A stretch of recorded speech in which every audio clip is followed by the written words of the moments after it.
আন্তর্জাতিক গণমাধ্যমে বাংলাদেশ মানে কি দারিদ্র্য, বন্যা, দুর্নীতি আর দুর্ঘটনা, নাকি বাংলাদেশ এখন এমন এক দেশ যেখানে উন্নয়ন হচ্ছে, নারীরা অর্থনৈতিকভাবে এগোচ্ছে, প্রযুক্তি আর নবায়নযোগ্য জ্বালানিতে তৈরি হচ্ছে নতুন সম্ভাবনা? আজকের ভিডিওতে আমরা বিশ্লেষণ করব আন্তর্জাতিক সংবাদে বাংলাদেশ আসলে কোথায় দাঁড়িয়ে, আর সবচেয়ে বড় কথা, বিশ্ব মিডিয়া বাংলাদেশকে কিভাবে দেখে এবং কেন।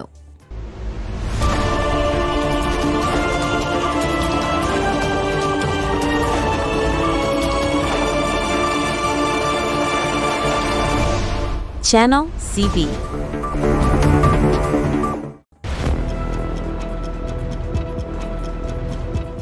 আজকের আন্তর্জাতিক বিশ্লেষণ ভিডিওতে আমরা বুঝে নেব বাংলাদেশের বাস্তব অবস্থান বনাম আন্তর্জাতিক সংবাদ মাধ্যমে বাংলাদেশের উপস্থাপন। বাংলাদেশের সবচেয়ে বড় সমস্যা হল আন্তর্জাতিক মিডিয়ায় সঠিকভাবে উপস্থাপন না হওয়া।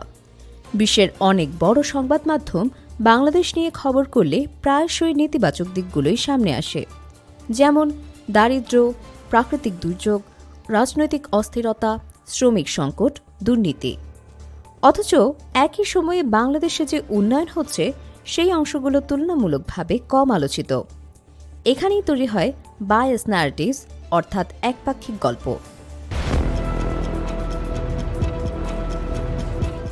আপনি বিশ্বাস করবেন, আজও অনেক বিদেশি মনে করে বাংলাদেশ নাকি ভারতের অংশ, আমরা নাকি শুধু দারিদ্র্যপীড়িত দেশ, বাংলাদেশে নাকি কোনো উন্নয়ন হয়নি।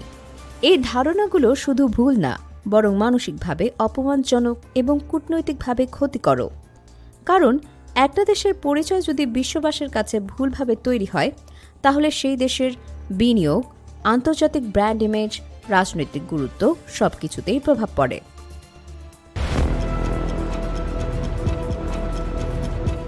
বাংলাদেশ নিয়ে অনেক বড় আন্তর্জাতিক রিপোর্ট লেখা হয় এমন সাংবাদিক বা বিশ্লেষকদের মাধ্যমে, যারা বাংলাদেশের সমাজ, সংস্কৃতি, ইতিহাস ঠিকমতো জানেন না, দেশটার বাস্তবতা ভিতর থেকে দেখেননি, আমাদের সমস্যা ও সম্ভাবনার ভারসাম্য বোঝেন না।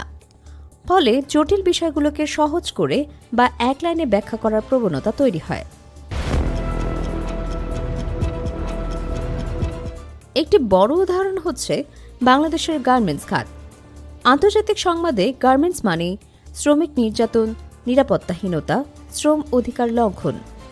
হ্যাঁ, সমস্যা আছে, কিন্তু এই শিল্পের আরেকটা বিশাল সত্য হল এই খাতের মাধ্যমে লাখ লাখ নারী চাকরি পেয়েছে, বহু নারী অর্থনৈতিক স্বাধীনতা পেয়েছে, গ্রাম থেকে শহরে উঠে এসে নিজের পরিবারকে বদলে দিয়েছে। কিন্তু আন্তর্জাতিক কভারেজে এই মানবিক ও ইতিবাচক দিকগুলো প্রায় হারিয়ে যায়।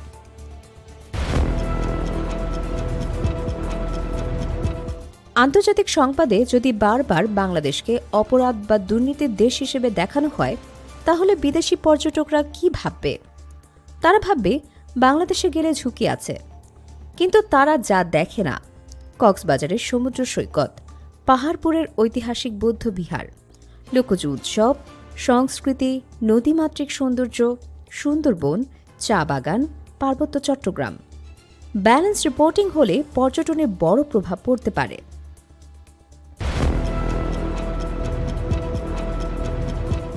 বাংলাদেশের সাম্প্রতিক এক বড় অগ্রগতি হল রিনিউয়েবল এনার্জি, বিশেষ করে সোলার এনার্জি। বাংলাদেশে অনেক গ্রামীণ অঞ্চলে সৌরবিদ্যুৎ প্রকল্পের মাধ্যমে প্রথমবার বিদ্যুৎ পৌঁছেছে, রাতের পড়াশোনা সম্ভব হচ্ছে, কৃষি ও ছোট ব্যবসায় পরিবর্তন এসেছে। কিন্তু আন্তর্জাতিক মিডিয়া এই খবর কম করে। তারা বরং বেশি দেখায় আমরা কয়লা বা গ্যাস ব্যবহার করছি, দূষণ বাড়ছে।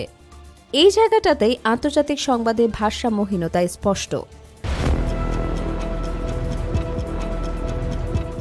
সব মিলিয়ে বাংলাদেশ এখন আন্তর্জাতিক সংবাদে একটি কন্ট্রাডিক্টরি কান্ট্রি, দুই রকমের পরিচয়ে দাঁড়িয়ে আছে।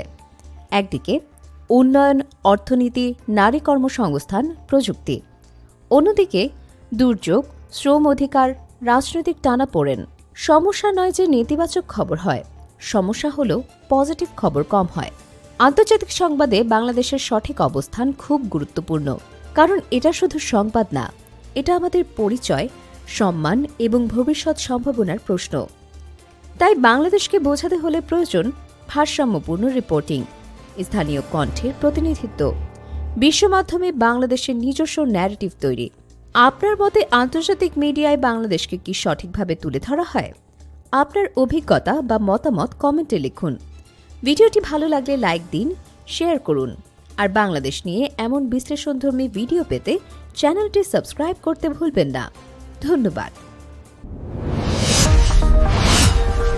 Subscribe now for daily news and updates.